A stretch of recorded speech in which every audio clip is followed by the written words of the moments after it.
கன்னியாகுமரி கட்சி அப்படின்ட்டு ஒரு மாவட்டத்துக்குள்ள சுருக்குறாங்களே, அது அப்படி அவங்க அந்த நரேட்டிவை இப்போ உருவாக்குறாங்க, அவ்வளோதான், வேற ஒன்றும் கிடையாது.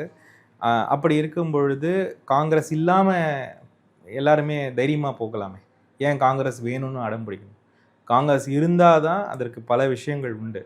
இன்னைக்கு இவ்வளோ பேர் தலித்துகளாக இருக்கட்டும், பலதரப்பட்ட ஏழைகளாக இருக்கட்டும், நிலமற்றவர்களுக்கு நிலம் கிடைத்த வரலாறாக இருக்கட்டும், இது எல்லாமே காங்கிரஸ் பண்ணது தான். நீங்கள் யாரை வேணால் ஊரில் போய் ஒரு 5 நிமிஷம் பேசி பாருங்கள், நாங்கள்லாம் காங்கிரஸ் தான் ஆரம்பிப்பாங்க. ஒரு 5 நிமிஷம் பேசினதுக்கப்புறம், எந்த கட்சியில் வேணா இருக்கட்டும், 5 நிமிஷம் பேசினதுக்கப்புறம் எங்கள் தாத்தா பாட்டியெல்லாம் காங்கிரஸ் தான் ஆரம்பிப்பாங்க. நாங்கள் தமிழகத்தில் மாடர்னைஸ் ஆகி வளரணும்னு நினைக்கிற நல்ல உள்ளங்கள் நிறைய உண்டு, அதை செய்ய வேண்டும், அதில் எந்த மாற்று கருத்தும் கிடையாது. ஆனால் அந்த அபாண்டமாக பழி சொல்கிறது நான் ஒத்துக்கவே மாட்டேன்.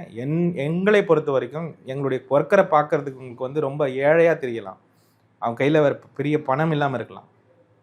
அந்த காங்கிரஸ் உணர்வு இருப்பதனால் மட்டுமே தான் அவங்க இன்னும் இங்கே இருக்கிறாங்க. 60 வருஷமாக 70 வருஷமாக எந்த விதமான அதிகாரமும் இல்லாமல் காங்கிரஸில் இருக்கும் ஒரு ஒர்க்கரும் ஒரு தொண்டரும் காங்கிரஸை உள்வாங்கி அதற்காக உயிரை கொடுப்பதற்கும் ரெடியாக இருக்கக்கூடிய ஆட்கள் தான்.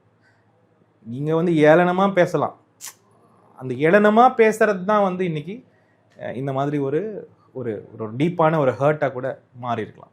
ஆச்சி மசாலா, எந்த சமையலும் ருசி தேடும் ரகசியம், 20 ரூபாய்.